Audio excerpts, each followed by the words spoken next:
हाँ जी, so this question is from JAM 2025 mathematics का क्वेश्चन है, क्वेश्चन नंबर 22, यानी कि 2 मार्क्स का क्वेश्चन है आपके पास। ठीक है, और क्वेश्चन बहुत अच्छा क्वेश्चन पूछा गया। हो सकता है एग्जाम में स्टूडेंट को क्लिक ना करे, बट क्वेश्चन टफ नहीं है। आपको एक M3x3 इन्वर्टेबल मैट्रिक्स दी हुई है। M is a 3x3 invertible matrix और सिग्मा एक परमोटेशन दिया हुआ है जो 1 को 2 पे लेके जा रहा है, 2 3 और 3 1 पे मैप हो रहा है।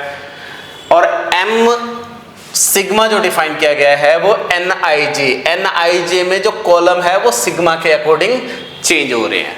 तो मेरे पास सबसे पहले इंफॉर्मेशन जो डिटर्मिनेंट ऑफ M है वो नॉन जीरो है, इन्वर्टेबल दिया हुआ है।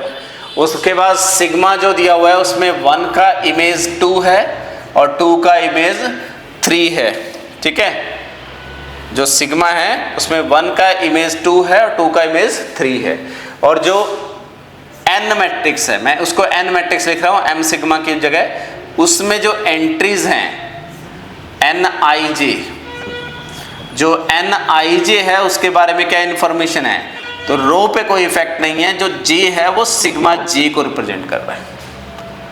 तो अगर मैं यहां इस मैट्रिक्स के फर्स्ट कॉलम की बात करूं, N ऑफ इसके फर्स्ट कॉलम की बात करूं, तो J इक्वल टू 1 और J इक्वल टू 1 सिग्मा 1 क्या है 2, तो ये आपके पास आ जाएगा I1 की अगर बात करूं तो वो इक्वल टू आ जाएगा आपके पास M ऑफ I2 आ जाएगा।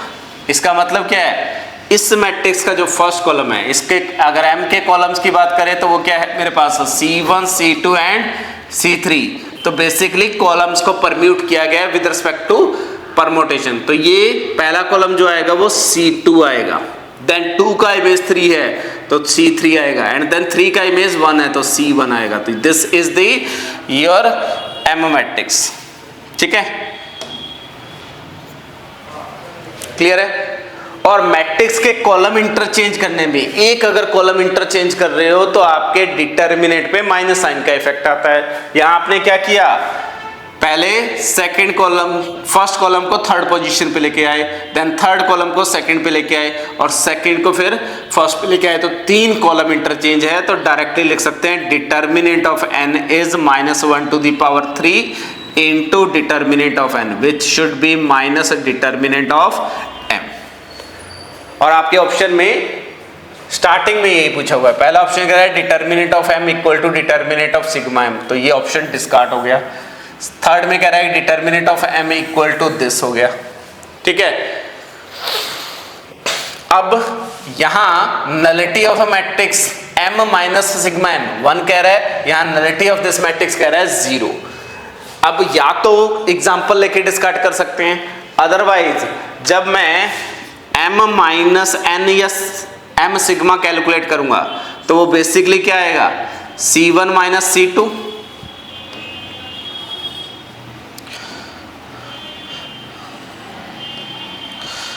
तो इसका जो पहला कॉलम आएगा C1 minus C2, then C2 minus C3, then C3 minus C1।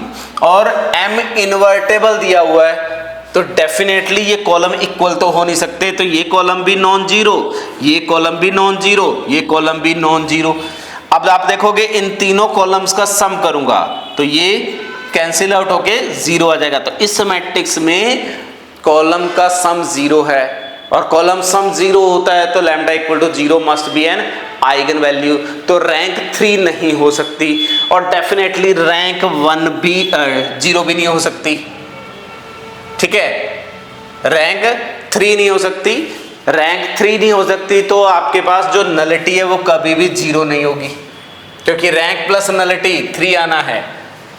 अगर रैंक 3 नहीं है तो नलिटी डेफिनेटली 0 नहीं होगी। तो आप चेक कर सकते हो, आपके ये 2 कॉलम हैं ये आपस में Li आएंगे, पहले दोनों कॉलम। रीजन क्या है, alpha into C1 minus C2 करूंगा plus beta into C2 minus C3 करूंगा, इक्वल टू अगर 0 वेक्टर रखता हूं तो यहां से alpha into C1 plus beta minus alpha into C2 plus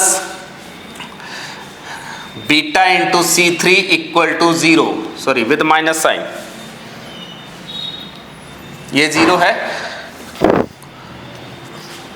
और यहां से C1 C2 C3 Li है क्योंकि डिटर्मिनेंट नॉन जीरो है, तो alpha should be 0 and beta should be 0।